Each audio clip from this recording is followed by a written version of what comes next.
Chapter 3 Selfless Service.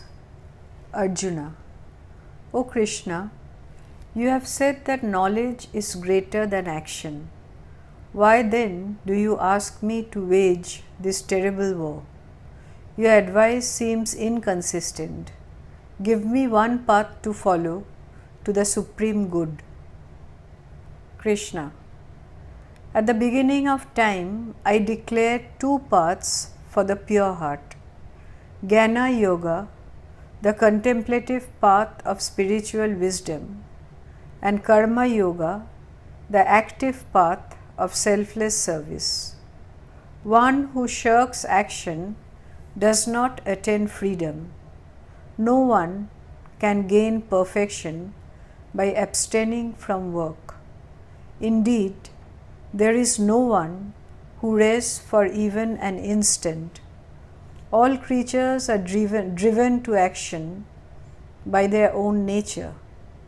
Those who abstain from action while allowing the mind to dwell on sensual pleasure cannot be called sincere spiritual aspirants. But they excel who control their senses through the mind, using them for selfless service. Fulfill all your duties. Action is better than inaction. Even to maintain your body, Arjuna, you are obliged to act. Selfish action imprisons the world. Act selflessly, without any thought of personal profit. At the beginning, mankind and the obligation of selfless service were created together. Through selfless service, you will always be fruitful and find the fulfillment of your desires. This is the supreme promise of the Creator.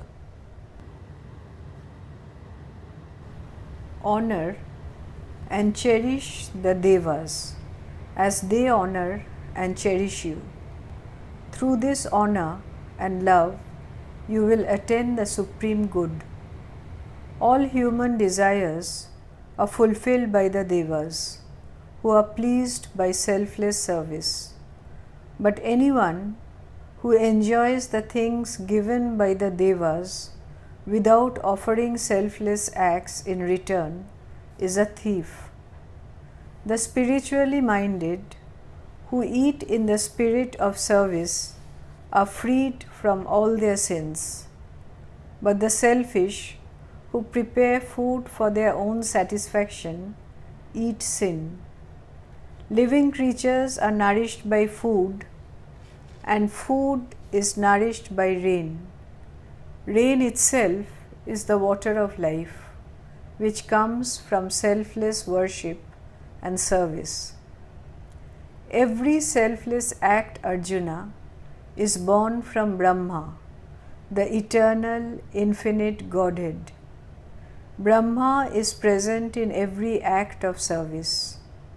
All life turns on this law. O Arjuna, those who violate it, indulging the senses for their own pleasure and ignoring the needs of others, have wasted their life. But those who realize the self are always satisfied.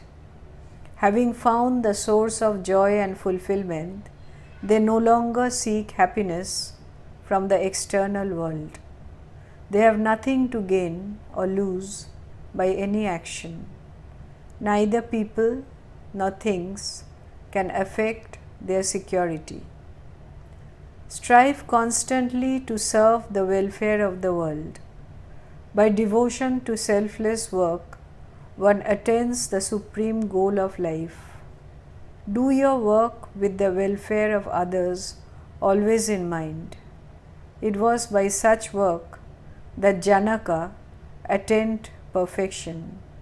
Others too have followed this path. What the outstanding person does, others will try to do. The standards such people create will be followed by the whole world. There is nothing in the three worlds for me to gain, Arjuna, nor is there anything I do not have. I continue to act, but I am not driven by any need of my own. If ever I refrain from continuous work, everyone would immediately follow my example. If I stopped working, I would be the cause of cosmic chaos and finally of the destruction of this world and these people. The ignorant work for their own profit, Arjuna. The wise work for the welfare of the world without thought for themselves. By abstaining from work, you will confuse the ignorant who are engrossed in their actions. Perform all work carefully, guided by compassion. All actions are performed by the gunas of Prakriti. Deluded by identification with the ego, a person thinks, I am the doer. But the illumined man or woman understands the domain of the gunas and is not attached. Such people know that the gunas interact with each other. They do not claim to be the doer. Those who are deluded by the operation of the gunas become attached to the results of their action. Those who understand these truths should not unsettle the ignorant. Performing all actions for my sake, completely absorbed in the self and without expectations, fight, but stay free from the fever of the ego. Those who live in accordance with these divine laws without complaining, firmly established in faith, are released from karma. Those who violate these laws, criticizing and complaining, are utterly deluded and are the cause of their own suffering. Even the wise act within the limitations of their own nature. Every creature is subject to Prakriti. What is the use of repression? The senses have been conditioned by attraction to the pleasant and aversion to the unpleasant. Do not be ruled by them. They are obstacles in your path.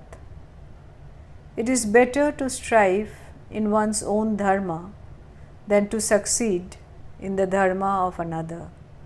Nothing is ever lost in following one's own dharma, but competition in another's dharma breeds fear and insecurity.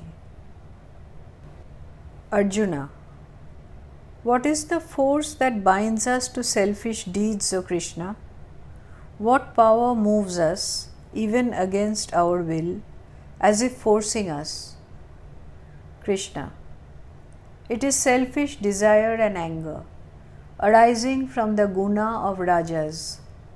These are the appetites and evils which threaten a person in this life.